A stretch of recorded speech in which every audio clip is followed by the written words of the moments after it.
Hi, this is Jim from Safety Wars. Before we start the program, I want to make sure everyone understands that we often talk about OSHA and EPA citations, along with some other regulatory actions from other agencies, legal cases, and criminal activity. Everyone is innocent until proven guilty in a court of law. Proposed fines are exactly that, and they are often litigated, reduced, or vacated. We use available public records, news accounts, and press releases. We cannot warranty or guarantee the details of any of the stories we share, since we are not directly involved with these stories, at least not most of the time. Enjoy the show.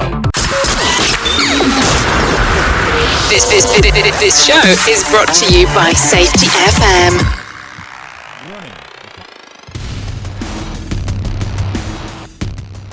From OSHA Region 3, the Safety Wars for Wednesday, July 2nd, 2025. How's everybody doing today? A lot going on here. As everyone knows here, everyone who knows me knows. Good friend of the program, Zdzisław Gawryszewski, passed away last week. Today was the funeral. Yesterday was the wake. I wasn't on the air, and we will be having a small tribute to Zdzisław in the next couple of days. Great man, friend to Safety Wars, great friend to me and my family, great man and friend to everybody. He will be missed, and the world is not better off without him. Anyway, so I get into the office this morning. I'm working on a project here, a secure project. And can't really talk about it. But anyway, my email starts blowing up. My text messages start blowing up.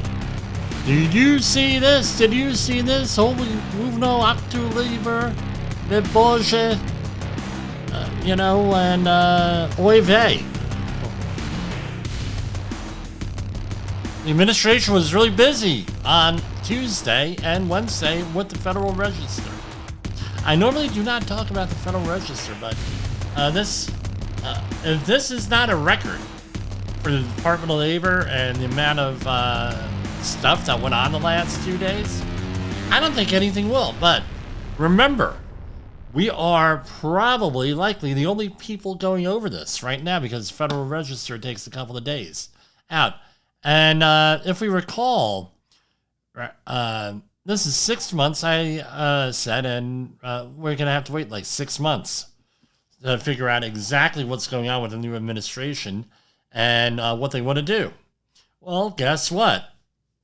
6.5 months later, a lot of stuff went on. Not quite 6.5 months later. We're still waiting for a new OSHA director, I guess. Director of OSHA, Assistant Secretary of Labor. I believe that's the correct title. And we'll see. We'll see what happens. I tell you what, I think that they were waiting for the congressional hearings to go and release a lot of this stuff on here. So what we're going to try to do here, is go through the Federal Register, and we're going to take hopefully about 10 minutes. That's what we're looking at. 10 minutes per, what's the word I'm looking for? 10 minutes per comment here. Per thing, there's like 29 of them, right? It's like, wow, between MSHA and everything else.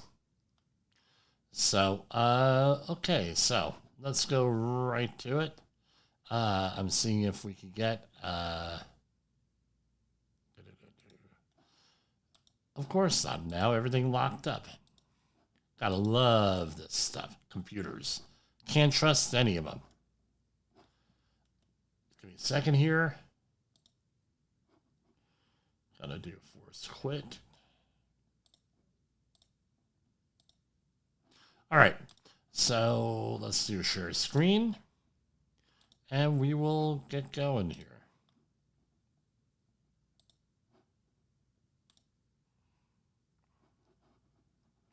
That's not what I want. All right.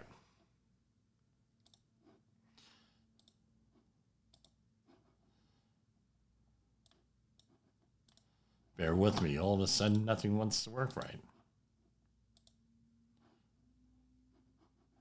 All right. Yeah, here we are. All right.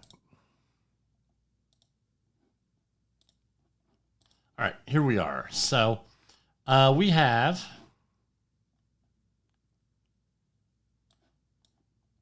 Federal Register. And this is from July 1st. That is yesterday, 2025. And I normally don't get into the Federal Register, as I said, but there's a lot of stuff that goes on. If you want to, if you want to find out what the hell's going on with your government, one of the places you go is like what we do is the press releases, but you can also do the Federal Register. So here we have Labor Department, and we're going to talk about, and they have MSHA stuff came out. We'll get into some of that. We'll go into some of the Department of Labor stuff, and we'll just go one at a time. So here we have Labor Department.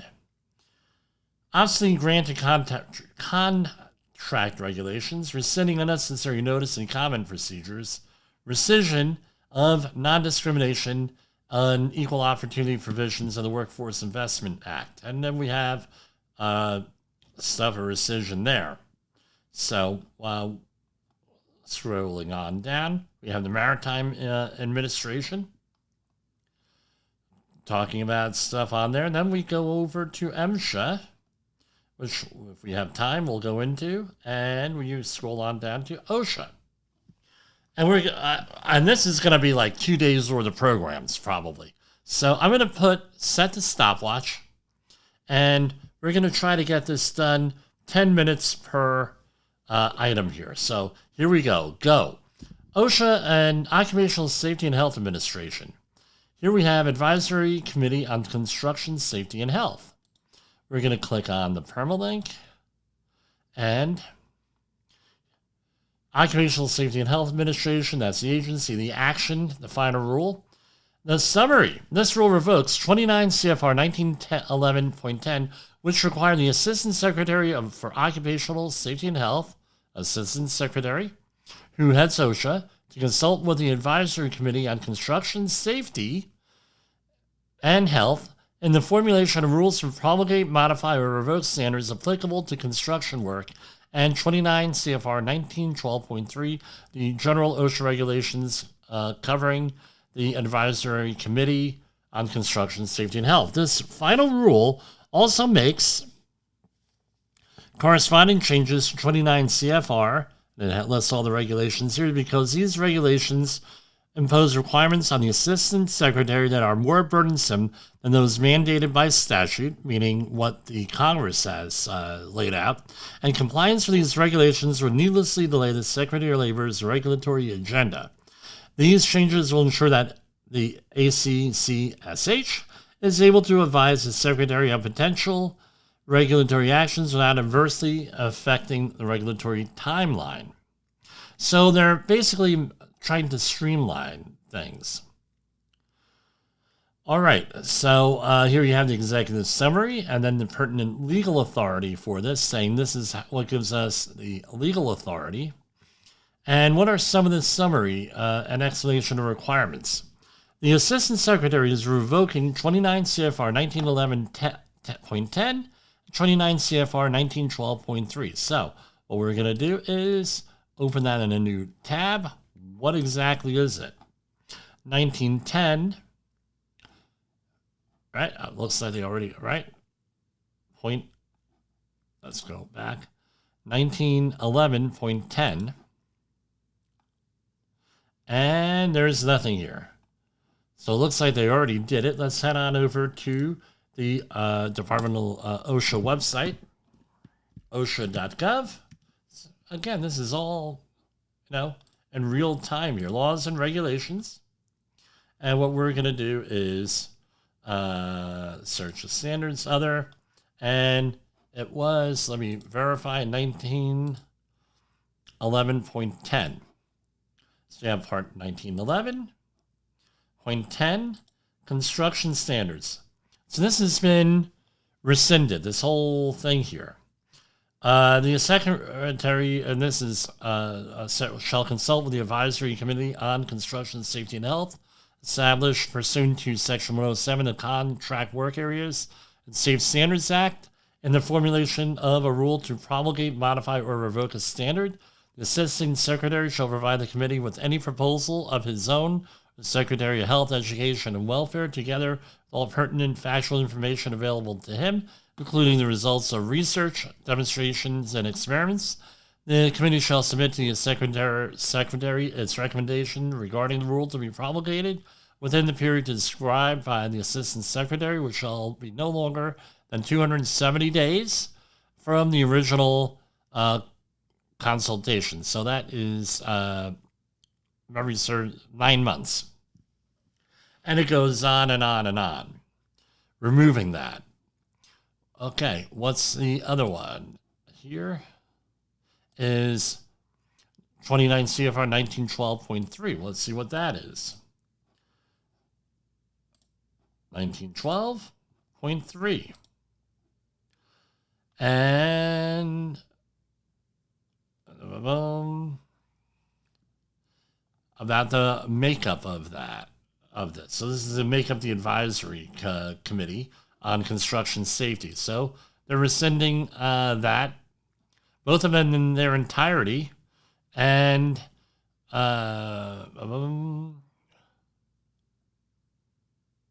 so basically it's they want to deregulate. So how I'm saying this is revoking 29 CFR blah, blah, blah is necessary because these regulations unnecessarily limit the secretary from moving forward expeditiously with their deregulatory agenda. So basically, with everything with Trump, it seems, in this administration, we're putting together a lot of stuff real quick. I mean, this is like Wile E. Coyote chasing the Roadrunner here, where they want things done quickly, a deregulatory agenda quickly. So they're removing a lot of these obstacles that they feel that are there to prevent getting a regulatory agenda through.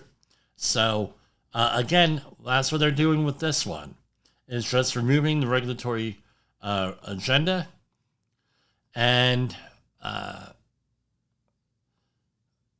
right, and everything else. So that's, in short, that's what they're doing. So let's go through here. They have proposed rules on this. I haven't really read through here. So here we have 1,2-dibromo-3-chloropropane. And of course, this proposed rules revises some substance-specific respiratory requirements to allow different types of respirators to be used under OSHA's 1,2-dibromo-3-chloropropane standard and better aligns the standard with OSHA's respiratory protection standard. Again, they are accepting comments on all of these rules. And informal public hearing, they have information on that. Let's zoom in. So the executive summary. This proposed rule is intended to provide greater compliance, flexibility, and clarify the policies and procedures employers must follow when implementing a respiratory protection program for the standard. OSHA is proposing to revise some respiratory-related provisions where they are unnecessarily prescriptive, which would result in employers having greater flexibility on respirators they select for exposed workers while providing equivalent worker protection. The proposal is consistent with OSHA's intent when it is published. So again, they give you the legal authority. What are the events leading to it? OSHA published in 1971 and had a revised standard in 1998. This is for respiratory protection. The respiratory protection standard contains worksite specific requirements for program administration as well as procedures for selection. OSHA noted that the revised standard was to serve as a building block standard with respect to future standards. That was in 1998. It will 30 years from now, and 30 years ago, and still people haven't read that standard. And going on down, several OSHA standards regulating exposure to toxic substances and harmful physical agents, including blah, blah, blah, and probably all the other ones. I suspect they're all going to be the same. And what are those? In this proposal, OSHA is revisiting some of those determinations for respirators. The agency now believes there are additional ways that substance-specific standards can rely on 1910-134, the respiratory standard, without compromising employee safety. The purpose of revising the respirator-related provisions is to conform to the extent possible with other substance-specific standards. So they're trying to make everything consistent, right? And it gives some of the other history if you want to run through it. OSHA is proposing to revise paragraphs H and N of its general industry standard to reduce compliance burdens, allow for the use of more up-to-date technology, and improve the requirements for respiratory protection programs. These provisions would improve the comprehensibility and simplify compliance for employers by removing requirements in 1910-1044 that are duplicative. Revisions will also remove unnecessary restrictions for respiratory protection, where another equally protective option exists. And hold on.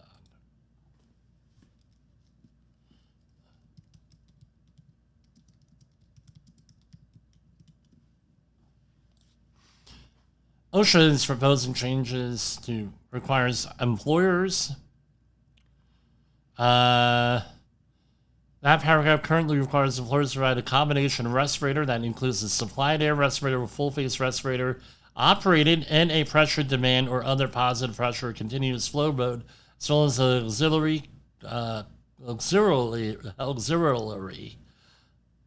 auxiliary self-contained breathing apparatus, SCBA, operated in a pressure demand mode. OSHA is proposing to replace that with a requirement to provide a combination respirator with a minimum APF, assigned protection factor of 1,000, that includes an auxiliary self-contained breathing apparatus operated in positive pressure demand or positive pressure mode.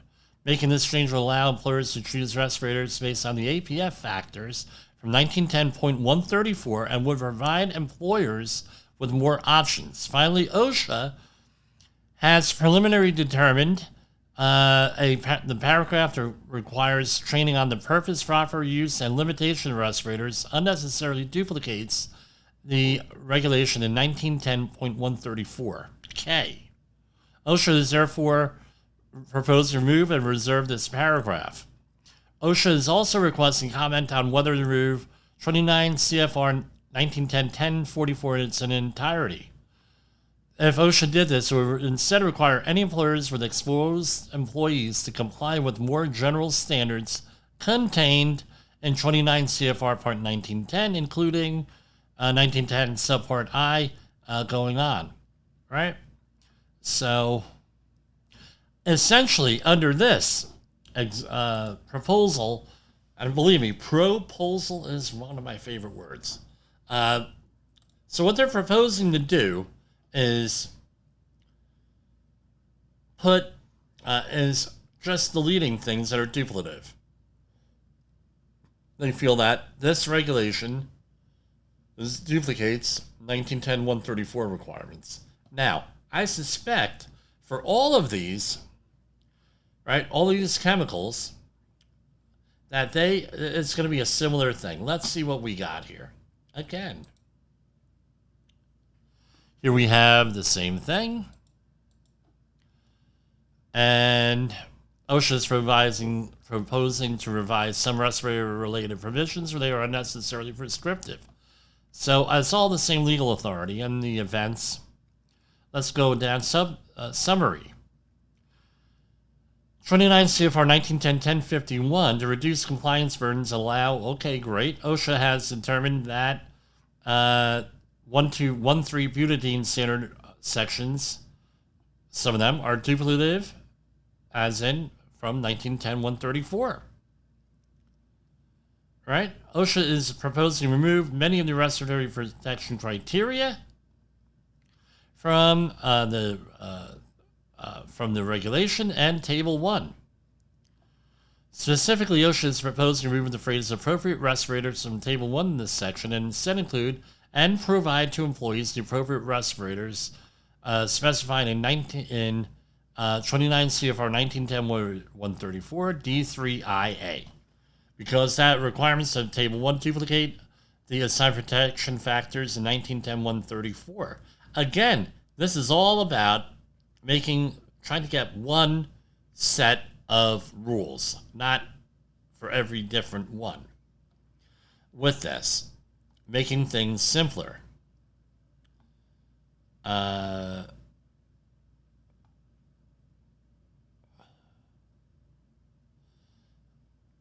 Right?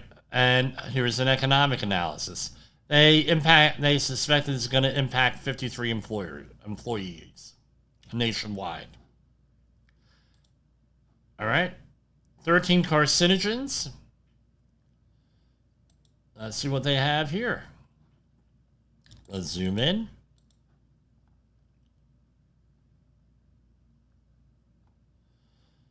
Right? Again, OSHA is proposing to revise some respirator-related provisions. Of course, they have legal authority. That's probably the same for all of this.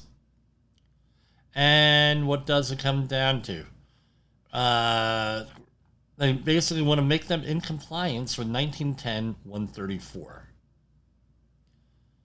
Here. So anything duplicative, they are going to be proposing to replace. And they're also asking for public comment on all of this stuff by September 2nd. So you go in, and if you want to do a deeper dive, then we are going to do a deeper dive. Right? The agency intends to present this proposed rule to the ACCSH once that process is completed. And just looking for more information. So in place of the deleted requirement, this proposal would add a requirement to provide the insurer the use of a NIOSH certified respirator for protection against particulates with an APF of 10 under those same working conditions. Second, a requirement for employees to ensure that each employer engaged in handling operations involving carcinogens, and they list them. Wears and uses self-contained breathing apparatus that has a full face piece will be replaced with a requirement to provide and ensure the use of any respirator with an APF of 10,000.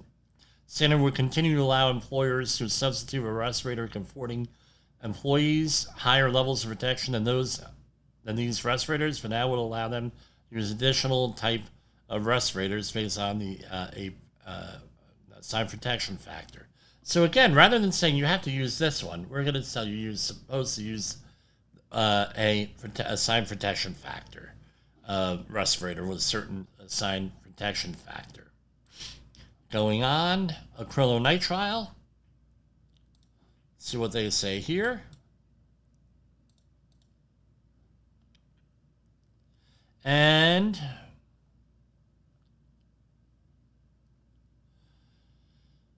again, a proposed revised paragraphs of the acrylonitrile standard and coming into compliance with 1910-134, another one. So anything that's duplicative, and they're going to a performance-based standard with this, rather than an assigned, right, or a prescriptive one, a performance standard rather than command and control. And this has been a proposal that's been going on for years here in the background. They're finally doing this, and they have the economic analysis here. This would affect 12,713 employees. Work at establishments here. Again, where are they coming up with these stuff? Data mining. Now, here are some of the more common ones. So how would this impact the asbestos standard?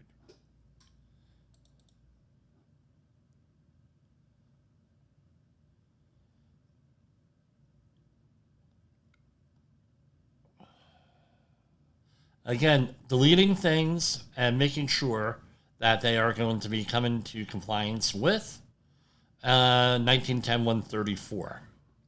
I mean, you're going to be hearing all this crap here. Well, they're getting rid of this, they're getting rid of that, they're getting rid of this. Well, guess what? Maybe some of this stuff should have been simplified. Now, there is one thing that I am against. I read it, I did a little bit here, and I will be commenting on one here with this. And again, with the benzene standard, again, bringing into compliance with performance-based criteria, right? Based rather than prescriptive. Bringing things in line with 1910-134. Again, it was always a pain in the neck, especially if you're dealing with this. Now you have to comply with two standards. They're not necessarily consistent. Now they're proposing to make them consistent. Coke oven emissions.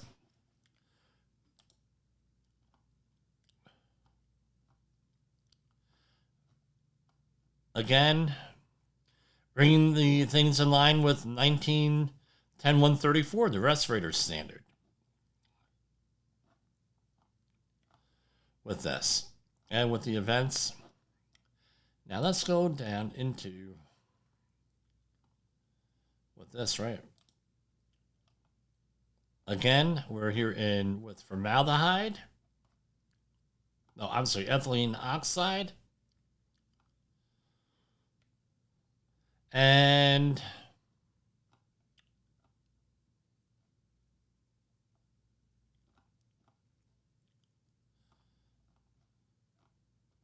we're coming on down. Again, bringing it in line with 1910-134 performance-based standards. Right, this is lead in the construction and general industry. That's 19 and maritime. What do we got here?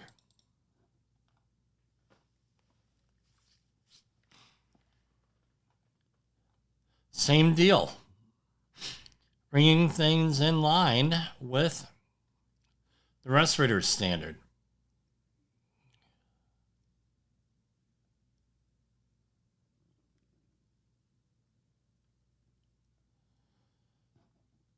All right, and we'll probably go into more in depth with this. Maybe a full blown thing. Now, here we have occupational exposure to COVID-19 in healthcare settings. OSHA is proposed to remove the COVID-19 emergency temporary standard and its associated record-keeping revisions from the Code of Federal Regulations. That's real quick on that one. Occupational injury and illness recording and reporting requirements. What's the proposal on here?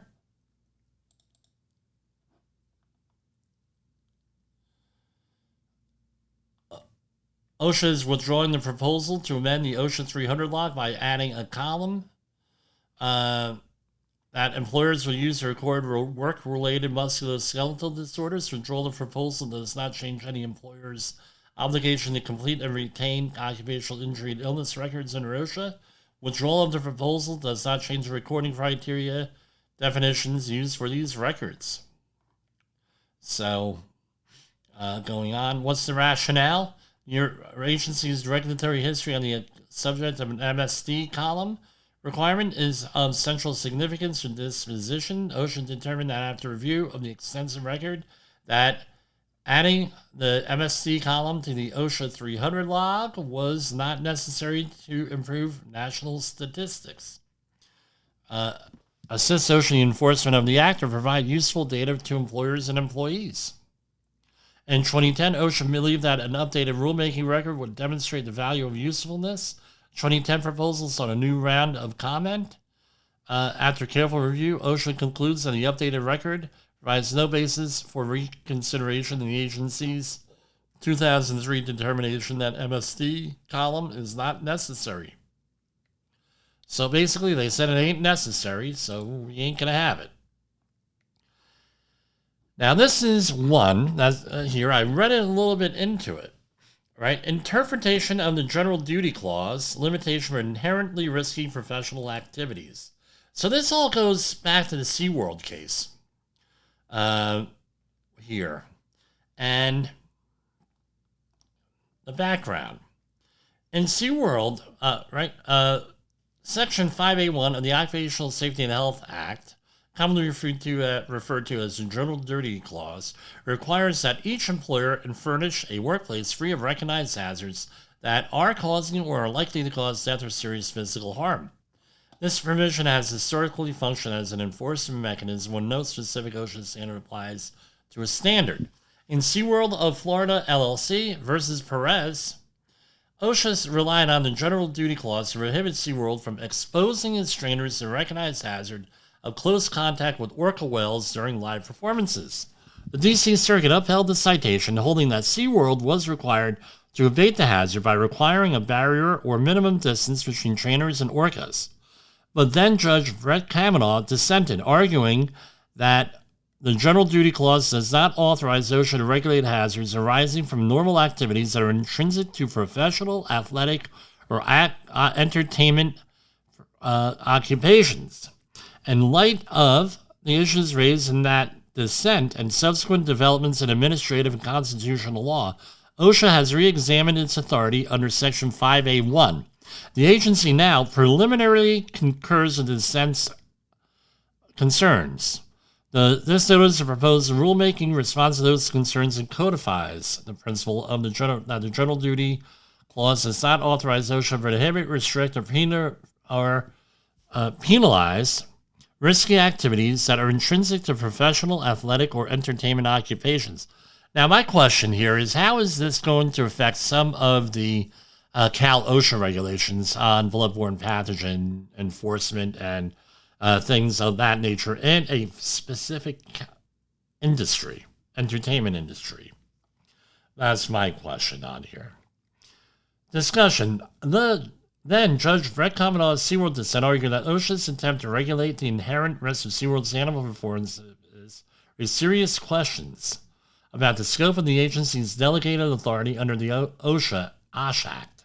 He concluded that Congress enacted the act in 1970 and was certainly aware that it hazards in many popular sports, such as football, baseball, ice hockey, and boxing. It was also well aware that it hazards in entertainment shows, such as the circus. Yet Congress did not in any way indicate or even hint that the clause's vague terms encompass an implicit grant of authority to the Department of Labor to regulate and remake some undefined swath of America's sports and entertainment behemoth. In the real world, it is simply not plausible to assert that Congress, from passing the OSH Act, silently intended to authorize the DOL to eliminate familiar sports and entertainment practices such as punt returns in the NFL, speeding in NASCAR, or the whale show at SeaWorld. We are confident that Congress could not have intended to delegate that decision. And it goes on and on and on with other things, right? So, in responding, reasoning presaged what was since become the binding Supreme Court doctrine, a National Federation of Independent Business versus OSHA, the Supreme Court invalidated OSHA's vaccine or test mandate, holding that the agency had exceeded its statutory authority. Right? The court emphasized that OSHA was asserting regulatory power over a question of vast economic and political significance without a clear congressional mandate. This principle, now known as the Major Questions Doctrine, requires that Congress speak clearly when authorizing an agency to decide issues of significant national consequence. The court reaffirmed this doctrine in another case, and another case, and another case, striking down the Department of Education's loan forgiveness plan.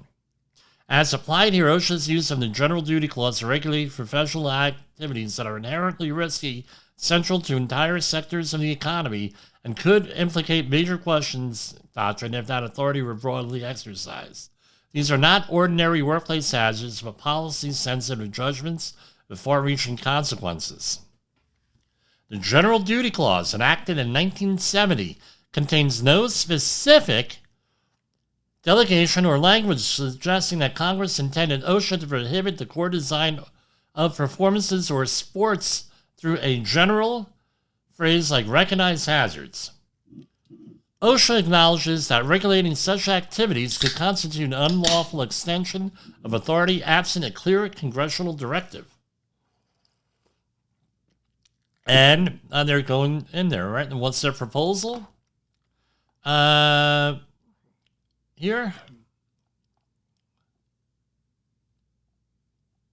It goes on and on and on. Basically in the economic industry. So they call out three codes, right? The NAICS code. 27-2021, athletics and sports competitors. 27-211, actors. 27-2031, dancers. 27-2042, musicians and singers. And 27-2099, entertainers and performers. Impacting approximately 115,620 workers as reported by the BLS, Occupational Employment and Wage Statistics, from May 2024. So, pretty interesting here with this. So here we have one with a rescission of coordinated enforcement regulations.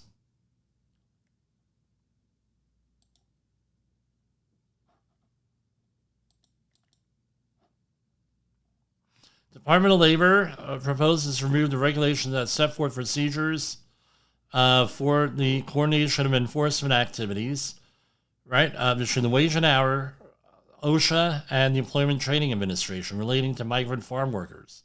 The department is proposing this removal because these regulations limit the department's discretion and pose unnecessary and duplicative internal procedures and prevent the department's agencies from coordinating with regard to migrant farm workers in more efficient, effective ways. Right, and it goes in here, and what is the summary here?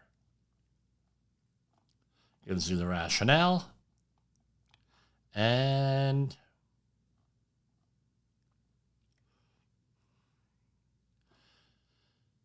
the department proposes to remove 29 CFR Part 42, which set forth procedures relating to that. I tell you what, this is going to take a little bit more research for us to decipher this one.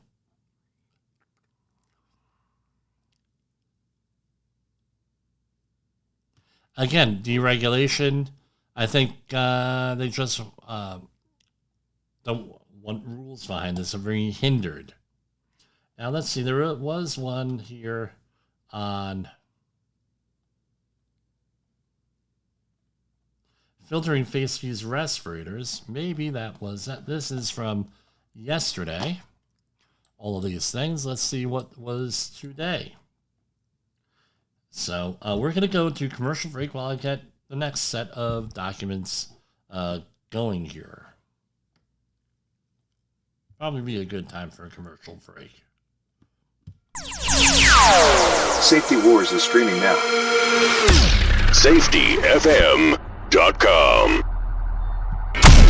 In the professional safety community, communication and planning are just a few keys to your program's success. The question many practitioners have is, where do I start? Dr. Jay Allen, the creator of the Safety FM platform and host of the Rated R Safety Show, has built a global foundation to help you along the way. Go to SafetyFM.com and listen to some of the industry's best and most involved professionals, including Blaine Hoffman with the Safety Pro, Sam Goodman with the Hop Nerd, Sheldon Primus with the Safety Consultant, Jim Pozell with Safety Wars, Emily Elrod with Unapologetically Bold, and many others.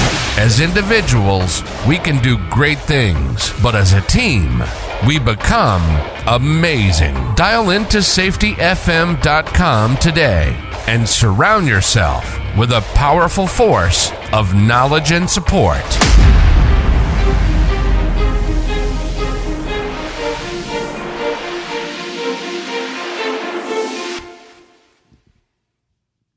In an unpredictable world, one voice rises above the chaos. Meet Jim Polzel, a seasoned safety expert who's navigated through some of the most dangerous scenarios, from anthrax, explosive cleanups, disasters, and numerous environmental cleanups, and lived to tell the tale. Now he's bringing his wealth of knowledge, insights, and experiences to you through Safety Wars. From workplace hazards to the hidden dangers in your own home, Jim covers it all with his engaging storytelling. Safety Wars isn't just a podcast, it's your guide to a safer world. Join Jim Polzel and become part of the Safety Wars revolution. Available on Spotify, Apple Podcasts, YouTube, and wherever you get your podcasts and videos. Safety Wars. Your safety is our mission.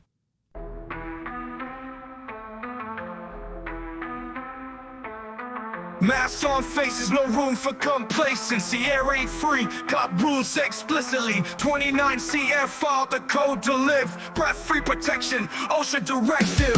Regulating lungs, safeguard the breath. Respiratory shield, fending off death. Respect the air, comply with the creed. 29 CFR, for the life we need.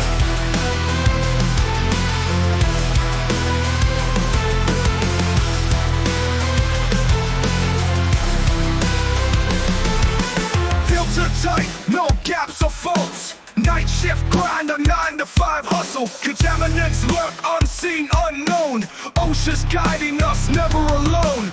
Half mask, full face, get the fit test. Seal like gold, protect the nest. Airborne hazards, left in the dust. 29 CFR and standards we trust. Path of life, regulations uphold. No shortcuts, straight guidelines unfold. Disposable or reuse, choices laid out. Breathing safe without OSHA recordables, catastrophic losses, environmental disasters. You want answers? So do I. This is Jim Polzel with Safety Wars. That's my daddy! Yes, Jessica, I am your father. Anyway, here we have... Right, so amending the medical evaluation requirements. The rest, again, this is probably one of the most busiest days here. Most changes here. So basically, let me summarize this. They're deregulating. They're making all these other chemical-specific standards in line with 1910-134, and they're moving from command and control type regulations to performance-based regulations. Right, so that's where they're getting, rather than say half-face respirator, we're going to say APF 10 respirator with that. Now, those are all minor things, and they make sense because a lot of times people get confused. People try to explain their way out of requirements and things of that nature. The next one, I don't agree with. I'm going to tell you why here. And I realize that most employers get into the situation of saying, well, all respirator use is voluntary, so therefore we don't have to do anything other than maybe, and then they argue with you about signing off on Appendix D of the standard for voluntary use, which has required, they get all pissed off over that. Why should they know the limitations of a respirator? Why should they know how to clean a respirator? Why should they know how to fit a respirator? Why should we have to do that? So here we have a situation, right? And this is the summary. We're going to do a little bit of a deeper dive on here in the next 16 minutes or so. And again, all these things, the comments are due by September 2nd here. So what are they doing here? Right, executive summary.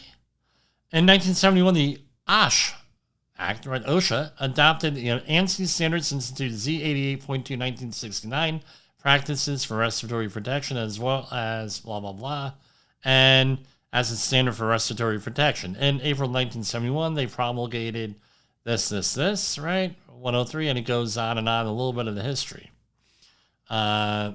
Here.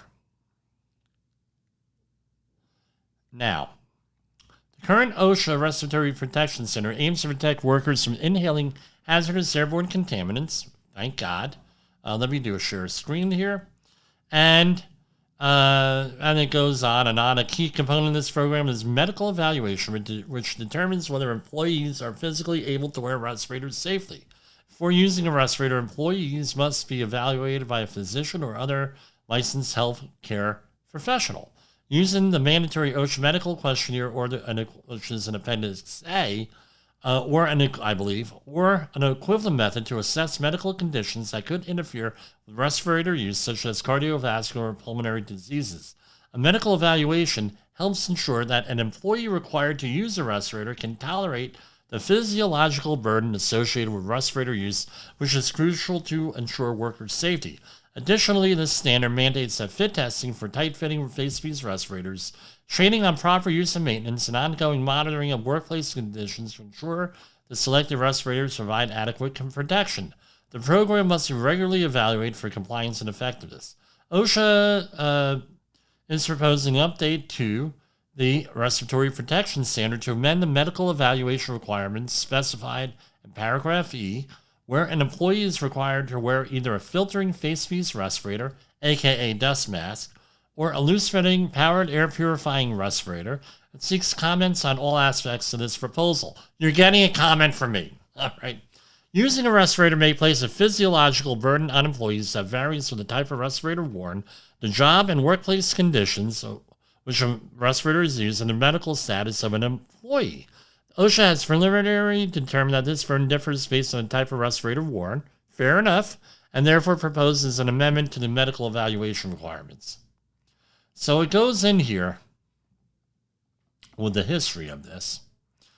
OSHA concludes that data available for health effects are lacking and insufficient to establish that medical evaluations meaningfully reduce material impairment caused by wearing a filtering face-piece respirator or a loose-fitting PAPR. By the way, PAPR, powered air purifying respirator. Even though OSHA is not required to state with scientific certainty or precision the exact point at which each type of harm becomes material impairment, based on a legal case, the level of evidence in following discussion is unconvincing as it pertains to the ability of medical evaluations to prevent material impairment induced by the wearing of FFRs or PAPRs. The agency acknowledges that respirators may negatively impact some workers' health due to extreme exertion while wearing one, impact on communication or ability to see, triggering mental health concerns, for example, claustrophobia, or other impacts on their quality of life. However, medical evaluation before the use of an FFR or loose-fitting PAPR is not well evidenced. Okay, with that. And let's see if there's anything else here. OSHA now believes that the requirement for medical evaluations before the use of any type of respirator is too broad in practice, specifically with respect to use of FFRs and loose-fitting PAPRs. Even the 1998 rule included two commenters who expressed that medical limitations on their workforce were fairly eliminated with Organizational Research Counselor, noting that 2% of the workforce were limited based on claustrophobia, asthma, and heavy smoking. And Boeing reported 1 to 2 of the workforce was limited due to not undergoing the evaluation or because of employee preference. While 2% of the workforce is a small yet significant number, does not identify actual avoided adverse outcomes from wearing a respirator. While it may have been reasonable to avoid the increased risk at the time, the agency concludes that it is important to consider new evidence. And they're saying there is a lack of large-scale epidemiological studies with this, and it goes into detail. It also says, despite large increases in respirator usage after the emergence of COVID-19, no evidence that surfaced illustrating the need for medical evaluations of FFR and PAPR. I can't wait to hear the comments on this thing. Few workers are refused respirators. 2% or fewer workers did not pass the medical evaluation. Right, that proportion appears to be fairly consistent with more recent studies. A 1999 study found that 1.3% had limitations placed on their work in a certain workplace, and 0.2% were denied use. Pregnancy was the reason for denial, and researchers found that physical examination and spirometry added nothing to the analysis. A 2017 study found that only 1.48% of 337 subjects who passed the medical questionnaire evaluation failed the spirometry test on the American Thoracic Society criteria. And it goes on and on and on. In practice, few workers have their respirator use limited. Workers are able to respond when symptoms arise. That's assuming that they got good training. And they're not in an ideal, right? Right? In the apparent rare circumstance a worker develops symptoms from wearing FFR or loose-fitting PAPR, these scenarios are not immediately dangerous life and health situations. So they're not in IDLH situations where removing a respirator would cause them to, and this is Jimmy talking, not them, right? Where if you're in an IDLH situation, you need to be in supplied air and you have to have an escape bottle, and it has to be a tight-fitting respirator. A FFR or loose-fitting PAPR or a blast hood, right, or a hood-type respirator is not regulated or not issued for an IDLH situation, usually, right? And there are certain, I'm sure there's a respirator out there, pardon me, that's designed for that, but that's not usually, in my experience. Therefore, the worker should be able to seek safety when exposure well below expected thresholds for adverse health outcome, assuming that the workers are trained. This is in contrast with it. And it goes on and on. And they have a nice literature thing. They don't have evidence for it, right? And they for doing that. So, estimated cost. OSHA estimated potential cost savings associated with removing medical evaluation, certain classes of respirators, and potential reduction in the number of employees receive follow-up things. So how much money are we looking at? Do they give a number? And didn't look, going down.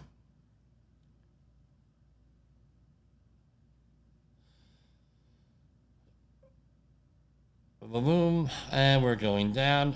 How much money? It's going to save $11,575,237 and save $299,000, almost 300. We'll just call it 300,000 things.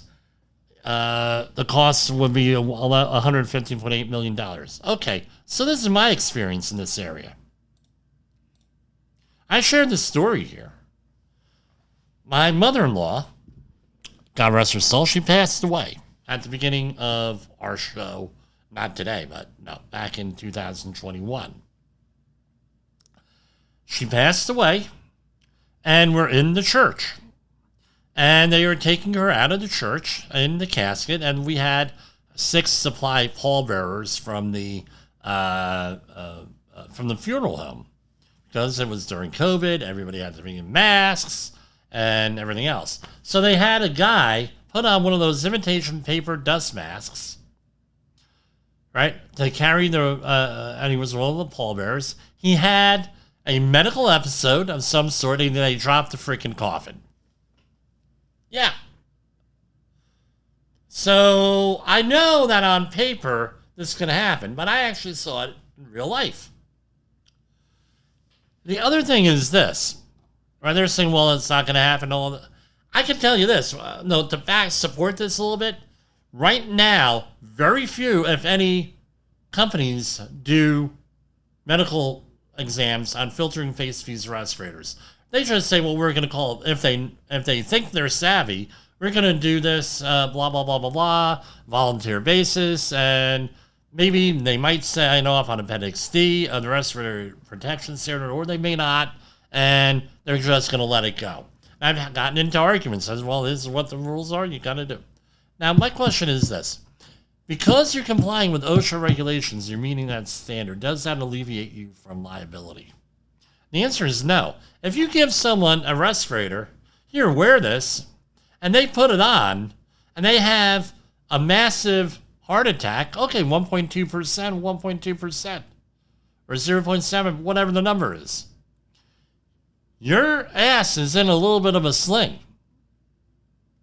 I'm sorry with that. And if you're a consultant or third-party person doing that, you're really in a sling here for litigation and everything else. The other reason why we do physicals prior to work, right at the beginning of employment, is to document any issues. Because you know what happens? It's going to be, well, this job caused X, Y, and Z. They caused me to have respiratory. Well, guess what? Now you're doing a medical examination. Someone has a problem. They're able to identify that. I had one client back in the day when I worked for another company in the 90s where they actually said, you know what? We're going to have workers, we're only going to hire older workers because by the time that they show up with any problems like cancer or anything else, they're going to be dead. We can't take that gamble. And they were serious. And all different types of things. But it's like this. Just because the law is proposed doesn't mean that that's what you need to do. Good practice, good industry practice is going and, being attentive, being, medical evaluation, and all this other stuff. But right now, and people's like, well, that's ridiculous. I could buy this thing anywhere and I put it on it and I need a medical evaluation. Doesn't make sense. Apparently, the data backs up that side when you do the cost-benefit analysis and everything else. Great. But the thing is, you want to do right by your employees, number one. And number two is, are you willing to take that chance with people, with your workforce? I don't know. The other thing is this. I don't know if there's any studies out there, but my anecdotal observations, people are vaping today. People are vaping a lot, especially the younger crowd.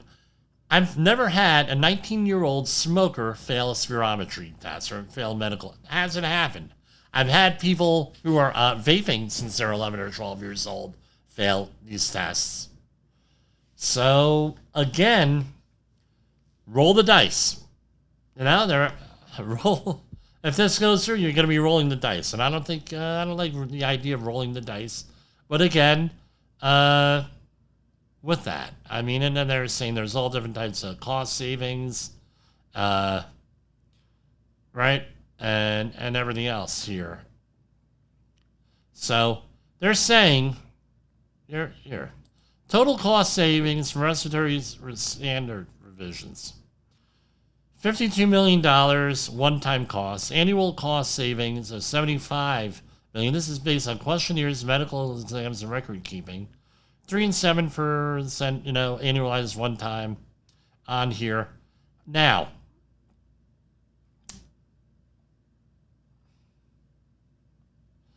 with this, right? So, uncertainties. The agency recognizes there's an uncertainty in several areas in all their calculations. And again, we're going to go into overtime here. The agency recognizes there is uncertainty in several areas for the cost-benefit calculations. One is the estimate in the current respirator usage, which relies heavily on a baseline from 2001 respirator survey. The agency has reasonable grounds for believing that the use of filtering face these respirators has likely increased, in part due to their common usage during COVID-19 pandemic, and the fact that we told everybody, this is me saying this, that these will protect you from the most deadly virus that has ever known to man, right? And then you got people out there wearing little paper dust masks and neckerchiefs trying to protect themselves from God knows what. Another source of uncertainty is the percentage of potential respirator wearers who are referred for medical exams currently based on, like what I said. A lot of these companies aren't doing this. Built on assumptions from 1998 indicated 23% of users of respirator types will be referred for further medical evaluation based on the questionnaire. But given both low rates of employees being placed on restrictions for respirator use and the relatively modest physiological demands of the type of respirators in question, suggests percentage may be much smaller than this subgroup. The third practice potential for Uncertainty is the assumption that all employees newly hired will need to receive a new medical assessment for their fitness to wear a respirator. This might have been a useful assumption initially for establishing an economic feasibility in 1998, and the agency believes that frequently employers will err on the side of caution. However, under some circumstances, an employer may rely on written medical evaluation from prior employers, doctor, if the work condition, type of work, type and weight of respirator remains the same, but OSHA lacks information on this stuff. Why don't they go and gather information? I don't know. I mean, they U.S. Census, collects all different information. Why can't they collect information on this? Is my question. Right? Anonymous. Don't go.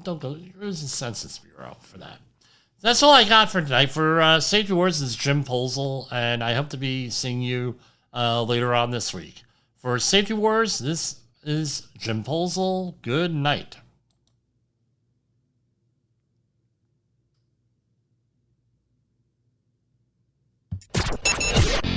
The views and opinions expressed on this podcast are those of the host and its guest and do not necessarily reflect the official policy or position of the company. Examples of analysis discussed within this podcast are only examples. They should not be utilized in the real world as the only solution available, as they are based only on very limited and dated open source information. Assumptions made within this analysis are not reflective of the position of the company.